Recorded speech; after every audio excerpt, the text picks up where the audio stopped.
Uma questão que de vez em quando aparece em vestibulares tradicionais, lindinhos, é exatamente você saber o caminho da água, desde que ela entra na planta até chegar no xilema, né? Que é quando ela vai entrar na seiva bruta para poder ser transportada pela planta. Então, que tal pegar aqui o esquema da raiz que a gente já tinha colocado e ver esse caminho? Primeira estrutura pela qual a água passa. A água vai passar exatamente pela epiderme.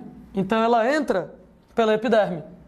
Então, do meio externo, nós temos então que a água vai passar para a epiderme. Da epiderme, gente, nós vamos ter que a água vai passar por essa região. Essa região, abaixo da epiderme, parênquima, colênquima, esclerênquima. Ora, particularmente, parênquima, né? Que são as principais células que nós vamos ter em relação à planta. Sendo, gente, que quando a água está passando pelo parênquima, ela tem dois possíveis caminhos que ela pode seguir.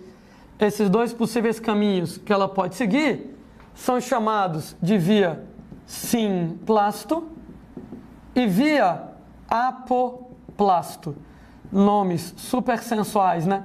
Quando a gente fala, moçada, via simplasto, é quando a água vai passar por dentro das células. Exatamente, moçada, pelo citoplasma, sendo que a água vai passando de uma célula para outra através daquelas pontes de citoplasma na parede celular, que são os plasmodesmos. Então, via simplasto, por dentro das células, de célula em célula, através dos plasmodesmos. E quando a gente fala em via apoplasto, é quando, moçada, a água vai passar por fora das células. Quando a gente fala por fora das células, exatamente através dos espaços intercelulares, pelos espaços entre uma célula e outra célula, através dos espaços entre as células, sendo que o transporte por via apoplasto, ele, moçada, vai ser o mecanismo mais rápido de transporte. Faz sentido, né? Se você vai por dentro da célula tem muitos obstáculos, né? Dentro da célula tem as organelas, tem o núcleo para a água desviar e etc e tal. E pelos espaços entre as células, por fora da célula, não tem tantos obstáculos, então a passagem automaticamente vai ser mais rápida. Sendo pessoas, continua o caminho da água, né? Então a água passou pela epiderme, pelo parênquima, agora por essa outra camada aqui. Essa outra camada aqui vai ser exatamente a endoderme. Então a água passa pela endoderme. Sendo que quando a água passa pela endoderme, gente, na endoderme funciona de maneira um pouquinho diferente, porque na endoderme só existe o transporte por via simplasto. Não existe o transporte por via apoplasto. Em outras palavras, ao nível da endoderme, as células só passam, a água só passa por dentro das células, a água não passa por entre as células. Somente simplasto, somente por dentro das células, sem apoplasto. Não acontece pelos espaços intercelulares. Por quê? Porque nós vamos ter na endoderme estruturas chamadas de estrias de Caspary. Ok, pessoazinhas, lá vamos nós. Outro clássico dos vestibulares tradicionais. O que é que são as estrias de Caspary? Bom, estrias de Caspary, gente, elas são faixas de um material que é a suberina. Opa, já falamos de suberina antes com vocês, né?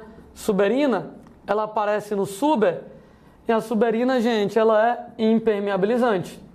Ora, se ela é impermeabilizante, quer dizer que a água não passa por ela.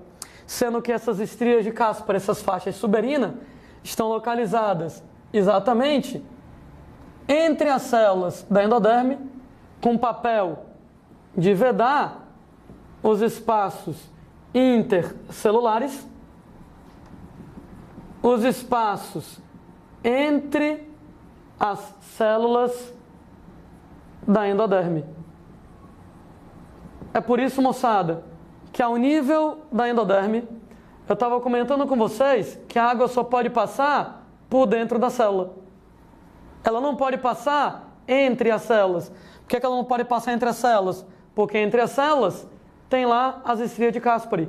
Entre as células eu tenho faixas de suberina impermeabilizante, veda os espaços entre as células, os espaços intercelulares entre as células, ao nível lá da endoderme. Explicando um pouco melhor, né? Voltando aqui para o nosso desenho. Gente, entre uma célula e outra da endoderme tem um espaço. Entre uma célula e outra da endoderme tem um espaço. Entre uma célula e outra da endoderme tem um espaço. E aí vai, né? Espaços entre as células. Qual é o meu medo? O meu medo é a água que já entrou no xilema começar a vazar. A água que já entrou no xilema sair pelos espaços intercelulares. Que nem você, quando está construindo o encanamento da sua casa, que pega um cano, pega outro cano e conecta, o cara tem que deixar bem vedado, né? Tem aquela fitazinha veda-rosca que vai lá vedar bem direitinho para evitar que você perca a água. É o mesmo esquema. A água que já entrou no xilema, eu não quero perder. E essa água, ela poderia sair pelo espaço entre uma célula e outra. E para evitar que essa água saia pelo espaço entre uma célula e outra, estrias de Caspary impermeabilizantes. Estrias de Caspary impermeabilizantes. Estrias de Caspary impermeabilizantes. Então, ao nível da endoderme, entre uma célula e outra, nós vamos vedar os espaços. Entre uma célula e outra, sempre com os espaços vedados. Quem vai vedar os espaços?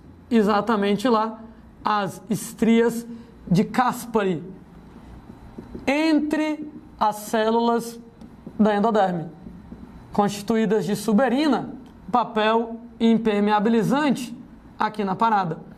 Alguém vai lá, agora eu comecei a desenhar as estrias de Caspary, eu vou terminar em toda a endoderme que eu desenhei.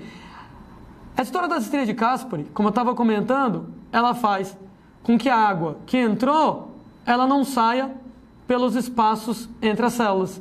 Alguém, entretanto, briga comigo. Landim, não pode sair entre uma célula e outra, porque a estria de Caspary não deixa. Por que a água não pode sair por dentro da célula? Porque a bomba de sais não permite, né? A bomba de sais, através do transporte ativo, ela está direcionando os sais sempre para dentro do xilema. Como ela está direcionando os sais sempre para dentro, ela está direcionando a água sempre para dentro. Ou seja, ao nível da célula da endoderme, não tem como a água sair. Não tem como a água sair. Não tem como a água sair porque a bomba de sais não deixa. A bomba de sais direciona os sais para dentro, direciona a água para dentro. Então não tem como a água sair por dentro da célula. Ela talvez pudesse sair pelo espaço entre uma célula e outra. Mas aí entra em ação as estrias de Caspary. As estrias de Caspary vedam os espaços entre uma célula e outra para garantir que a água que já entrou, ela não vai sair. Moral da história, papel das estrias de Caspary, ao vedar os espaços intercelulares, acabam evitando que saia água do xilema. A água no xilema, ela então só pode entrar, ela não pode sair. Claro, estou falando ao nível da raiz, mesmo porque endoderme só acontece na raiz. Ô Landim, mas tu não falou agora há pouco daquele lance de seca fisiológica. Quando tem muito sal no solo, aí acaba saindo lá água por osmose? Poxa, mas isso aí não é uma situação normal, né? Não é uma situação natural. Na situação natural, a gente não vai perder água no xilema. Então, graças às estrias de Caspary, você não deixa que saia a água do xilema. A água que já entrou não vai sair, né? Porque os espaços entre as células do endoderme estão vedados com as estrias de Caspary. Bom, estou descrevendo o caminho da água do meio externo, epiderme, parênquima, via simplasto por dentro, via apoplasto por fora das células, endoderme, somente simplasto, não pode passar apoplasto, porque as estrias de Caspary não deixa, e com isso a água chega lá dentro, né? Então a água foi lá, epiderme, parênquima, endoderme, lá dentro a medula, onde na medula nós temos o xilema. E aí pronto, né?